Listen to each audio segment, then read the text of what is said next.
Welcome to my channel. બધા ગુજરાતીઓ ગમે તે શહેરોમાં ફરીને આવે પણ છેલ્લે એમના ઘરની કઢી ખીચડી મળે ત્યારે સંતોષ પડે. તો એવી કઢી ખીચડીની રેસીપી લઈને આવી છું. જો તમને ગમે તેને લાઈક કરજો, શેર કરજો, મારી ચેનલ સબસ્ક્રાઈબ કરજો કે જેથી મારી ચેનલ પર નવી નવી વાનગી તમારા સુધી પહોંચી શકે. તો ચલો આપણે રેસીપીની શરૂઆત કરીએ. તો ફર્સ્ટ ઓફ ઓલ ખીચડી બનાવવા માટે આપણે ખીચડીના ચોખા લીધેલા છે, એનાથી અડધી મગની દાળ લીધેલી છે. અત્યારે મેં મગની મોગર દાળ લીધી છે. તમે એની જગ્યાએ છોતરાવાળી દાળ બી લઈ શકો છો, અને મગની દાળ ના લેવી હોય તો તમે તુવેરની દાળ બી લઈ શકો છો.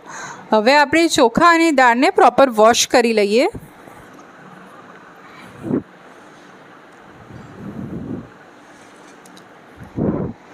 વોશ થઈ ગયા બાદ આપણે એને હાફ અવર પલાળીને રાખવાના છે. હાફ અવર થઈ જાય ત્યારબાદ આ રીતે કુકરમાં દાળ ચોખા લઈ એમાં હળદર, મીઠું અને એને હળદર અને મીઠું સાથે મિક્સ કરી 4 સીટી બોલાવી લઈએ.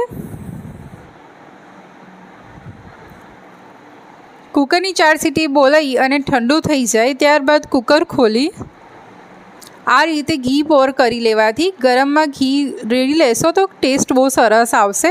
હવે કઢીની પ્રિપરેશન કરીએ. એના માટે આપણે 1 કપ બેસન લીધો છે, એમાં મેં 1 કપ દહીં લીધું છે. તમે જગ્યાએ છાશ બી લઈ શકો છો, અને 1 ગ્લાસ પાણી લીધું છે. એને બ્લેન્ડ કરી લઈ તમે હાથની મદદથી બી વિસ્ક બી કરી શકો છો.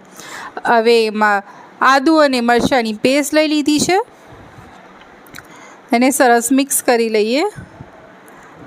હવે આપણે કઢીને પ્રોપર ઉકાળવાની છે. પહેલાં લીમડો લીધો છે, થોડું જીરું, ગોળ લીધો છે, થોડું મીઠું. તમે ગોળની જગ્યાએ ખાંડ બી લઈ શકો છો. હવે કઢીનો એવું છે કે તમે જેટલું ઉકાળશો એનો એટલો ટેસ્ટ ઇન્હાન્સ થશે. એટલે આપણે કઢીને ઠીક થઈ જાય ત્યાં સુધી એને ઉકાળવાની છે.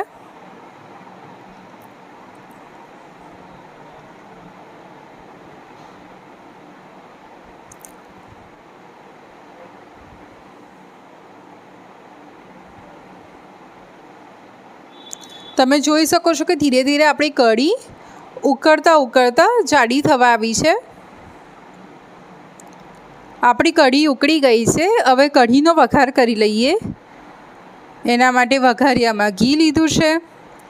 ઘી ગરમ થઈ જાય એટલે તજ અને લવિંગ લઈ લીધું છે. વઘારનું મરચું લીધું, થોડું જીરું લીધું. જીરું સરસ તતળી જાય એટલે લીમડાના પાન એડ કરી અને વઘાર આપણા કઢી પર પોર કરી લઈએ.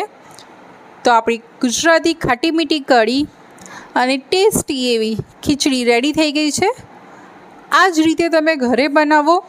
સેમ રેસ્ટોરન્ટ જેવી ભંડારામાં મળે છે એવી કઢી અને ખીચડી ઘરે જ રેડી થઈ જશે.